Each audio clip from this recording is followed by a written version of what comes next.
This afternoon, it's a setback for Tata Power and Adani Power as the Supreme Court has disallowed compensatory tariffs to the companies. Ashmit Kumar joins in with all the action from the Apex Court earlier today. Ashmit, over to you.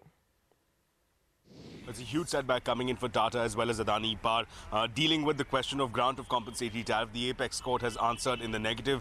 The Apex Court has disallowed the CERC order, has set aside the CERC order, which had granted that relief of compensatory tariff to both these companies, and has made it clear that it doesn't see it fit. The force majeure argument is not cutting any ice. The Apex Court has not seeing it fit to grant compensatory tariff to either of these two companies. Now, here are the facts of the case. Both these companies had firmed up power purchase agreements with various state discoms between 2007 and 8, and to service those agreements, they in fact had begun sourcing coal from Indonesia. But 2010 was a key year for them, and that's when Indonesia had revised the benchmark rates of coal being exported, which in a way had affected the pricing that these companies had factored in at the time while bidding for those contracts with state discoms. Now, that is what severely affected their finances, and they had in fact moved the CERC, where they had sought compensatory tariff. And following that, we've seen about nearly 7 years of litigation at various levels, at the CERC, at the APTEL, even here at the Apex Court. And finally, what we understand that in December of 2016,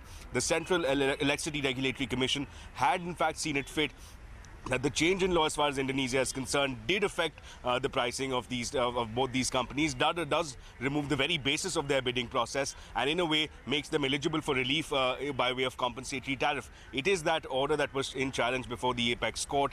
We had state discoms challenging that order. There were 2 NGOs that were challenging that order, and importantly, the Apex Court has allowed those appeals. It has allowed those appeals and has dismissed the applications of both Tata and as well as Adani Power, making it very clear that at this point, no compensatory tariff can be allowed to either of the two companies. Back to you.